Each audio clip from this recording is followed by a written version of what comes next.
va cuisiner l'huître de Saint-Val-la-Hougue. Donc pour ce faire, on va se rendre chez un ostréiculteur, Éric Pichot. Il va nous expliquer le parcours de l'huître. Bonjour Monsieur Pichot. Bonjour. Donc vous pouvez vous présenter? Donc je m'appelle Éric Pichot, je suis ostréiculteur à Saint-Va. Cette entreprise a été créée c'est une entreprise familiale. Cette entreprise a été créée par mon papa en 1974. Et à la fin de ma scolarité, j'ai toujours voulu et désiré travailler au sein de l'entreprise. Donc je suis à l'entreprise avec lui. Pouvez-vous nous énoncer les étapes de la vie d'une huître? Alors les différentes étapes sont la reproduction, le détrocage, le criblage, l'élevage, l'affinage et l'expédition. Donc de la conception à la vente, quel est le parcours de l'huître? Donc il faut savoir que pour faire une huître, il faut 3 à 4 ans.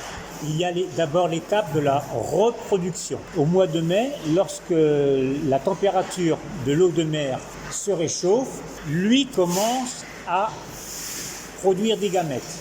L'huître change de sexe à chaque saison de reproduction. L'huître est hermaphrodite. Il lui faut un support pour survivre. C'est pourquoi l'ostréiculteur va se charger de lui trouver un support. Donc ce peut être de la tuile Cholet, ce peut être aussi un tube en plastique, de la coquille Saint-Jacques. Ensuite, on va laisser donc ces larves se fixer sur ces collecteurs. Une fois les larves fixées sur les collecteurs, on va les laisser 7 à 8 mois.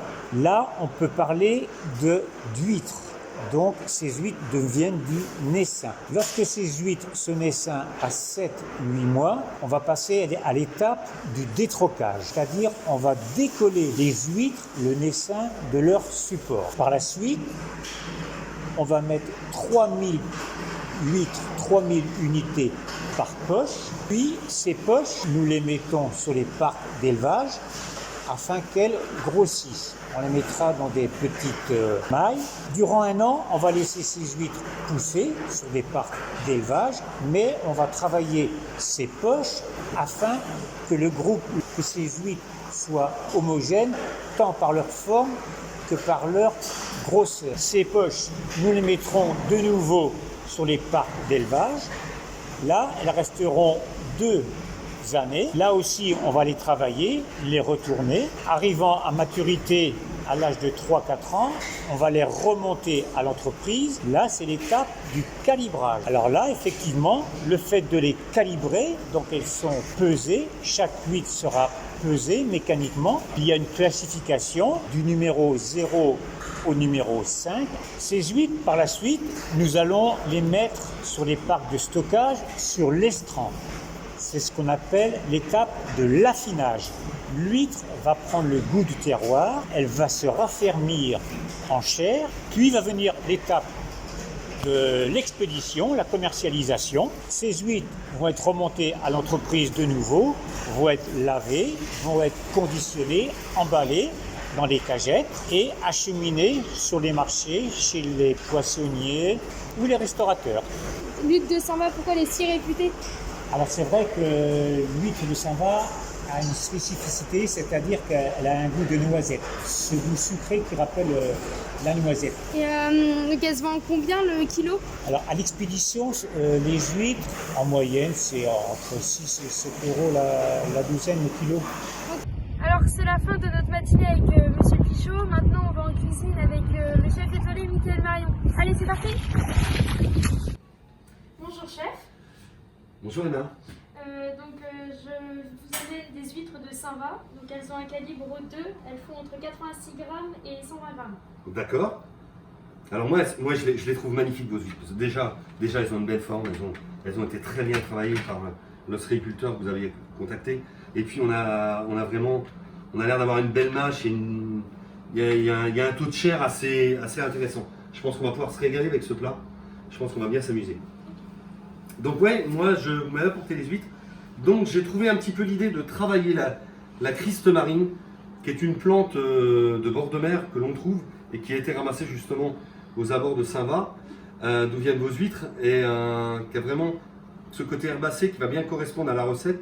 Et je voulais mêler le yuzu, qui est un agrume des contrées, on va dire, lointaines des pays asiatiques, qui va apporter un petit peu de fraîcheur, d'acidité et de peps aussi à la suite de notre huître. Voilà. Donc là, je vais ouvrir les huîtres. Je vais vous laisser travailler un petit peu avec moi. Ok. Hein, on va travailler tous les deux. Je vous laisse décoquiller les huîtres avec le petit couteau que je vous ai mis à disposition à côté. Et puis moi, je continue d'ouvrir les huîtres. Voilà. Ok, c'est parti.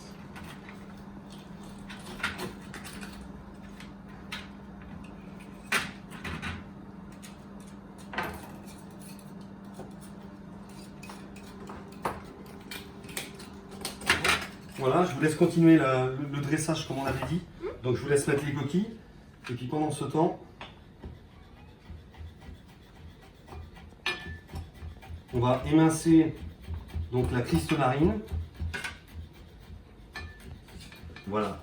Donc là, on va reprendre nos huîtres. Voilà. Donc là, nos huîtres, on les a mises à égoutter. Et là, on va les reprendre une par une. C'est plus facile à manger. Elles sont décoquillées. Et on va les replacer une par une dans les coquilles respectives.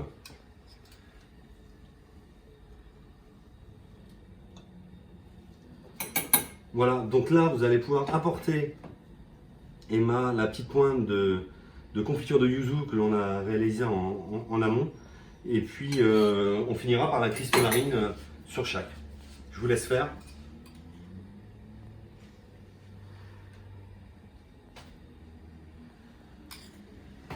Voilà, et moi j'aime bien en cuisine toujours rajouter des petites choses. Et donc là, j'ai ramené du poivre d'un voyage qui s'appelle le poivre rouge de Bangkok, qui vient du Vietnam. Et je pense qu'on peut en apporter un tout petit peu, ça va être très intéressant, vous voyez. On va mettre un tout petit peu sur chaque huître. Pas beaucoup, juste un quart de tour de moulin, voilà. Et on finit par cette cristomarine qu'on a hachée, qu'on va apporter sur chaque huître. Alors on n'a pas spécialement un très très beau visuel, mais ce qu'on cherche, ce qu'on a cherché ensemble en faisant cette recette, c'est le côté gustatif et la mise en avant de notre terroir, hein. On est bien d'accord, hein. Oui. Voilà, donc là on est prêt à la dégustation. Ouais, ça donne envie. C'est vrai, alors bonne dégustation.